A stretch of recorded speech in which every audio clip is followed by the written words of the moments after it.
Je vais vous parler de la différence entre Facebook Ads et Google Ads. Je suis un des premiers à vanter les mérites de Facebook Ads, mais il y a un problème en fait dans ce système de publicité. Et là, on peut se dire que le système de Facebook de publicité est vraiment très puissant et qu'il est un peu à la mode.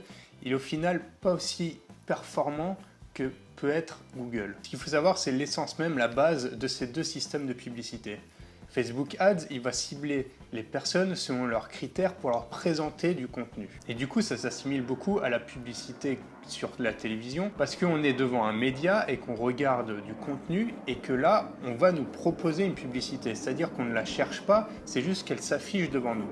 Donc même si l'outil est très puissant et qu'il va vous cibler selon vos centres d'intérêt, votre âge, etc., au final, il n'est là que pour vous montrer quelque chose que vous n'avez pas forcément à l'esprit sur le moment même. C'est juste, on sait que vous êtes intéressé par ça et boum, on vous met cette publicité. C'est très lié à la télévision parce que vous êtes devant un programme, on va dire, de sport, boum, on vous met des publicités sur le sport ou tout ce qui est référé à l'activité sportive ou même pour les hommes puisque c'est beaucoup d'hommes qui vont regarder le sport en général. Mais du coup sur Google et le Google AdWords, on en parle beaucoup moins en ce moment sur Internet parce que c'est moins à la mode, mais c'est tout aussi puissant. Pourquoi? Parce que Google AdWords est fait sur la recherche.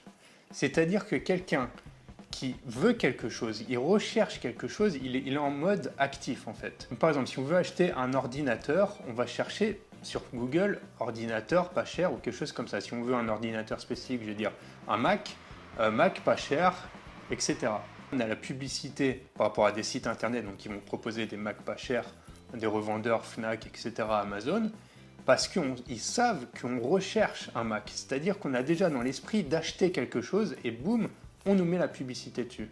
Et rien que ce comportement du fait d'être actif et de rechercher quelque chose et que la publicité s'affiche pour nous, fait que cette publicité est plus puissante que quelque chose qu'on affiche à quelqu'un qui ne pense à rien, parce que c'est comme si on donnait la réponse directe à la question qu'une personne se pose. Du coup, c'est vraiment opposé, c'est Facebook qui est en système passif et Google qui est en système actif. Et même si Facebook est assez puissant pour cibler totalement, Google, si ce n'est pas fait de la même manière, c'est au final la même chose, puisque ce qu'on va aller chercher, qui sont des mots-clés, c'est grâce à ces mots-clés en fait qu'on sait les personnes, quels sont les intérêts de cette personne. Et là, on peut lui proposer une publicité qui soit vraiment adaptée pour cette personne grâce juste au fait de la recherche qu'il a fait. Et par ailleurs, Google a réagi un peu avec ce système de publication par intérêt avec les publicités, par exemple pour YouTube. Si vous avez une chaîne YouTube, faites promouvoir, juste pour tester, promouvoir votre vidéo. Et là, vous allez accéder en fait au système de AdWords et il va vous proposer donc de cibler votre vidéo selon les centres d'intérêt.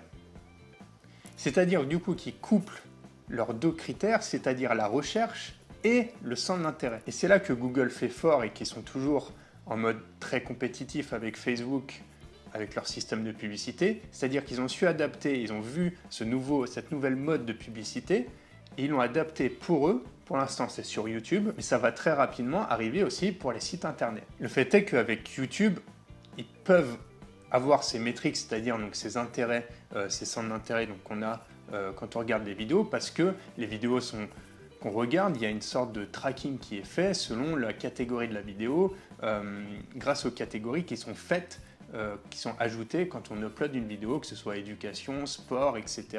Vu qu'on va regarder ce genre de vidéo avec les mots-clés également, il peut développer ça aussi avec la navigation qu'on a sur Internet et le genre de recherche qu'on peut faire précédemment sur Google. Parce que la plupart des gens ont un compte Google sur Internet pour pouvoir naviguer, ou pour pouvoir, par exemple avec Google Chrome, pouvoir synchroniser les favoris, etc.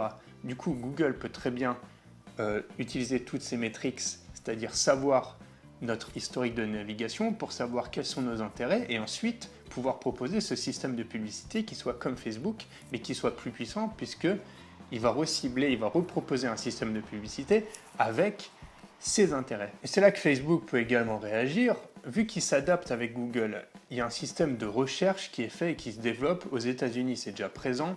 Si on met Facebook en anglais, c'est déjà présent et ça se développe de plus en plus en ce moment en France. Le fait de rechercher avec des mots-clés sur Facebook, eh bien ça ne m'étonnerait pas qu'il y ait un système de publicité sur Facebook avec le système de recherche de mots-clés. Donc la guerre entre Facebook et Google n'est pas finie. Et si j'ai un conseil à vous donner, c'est même si moi je me concentre par exemple sur les réseaux sociaux, donc Facebook, donc tout ce qui est pour vendre, communiquer, etc. sur Internet, n'oubliez pas non plus Google AdWords. Google AdWords reste très puissant grâce donc à ce système de recherche active. Voilà, encore une fois, j'ai pas besoin d'en parler plus longtemps. Vous avez compris le système. Si vendre et communiquer sur les réseaux sociaux vous intéresse, je vous invite à vous abonner à ma chaîne. Il y a beaucoup d'autres vidéos, vous pouvez les regarder.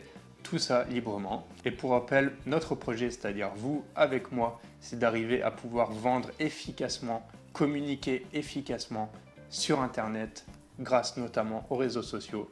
Donc, à bientôt.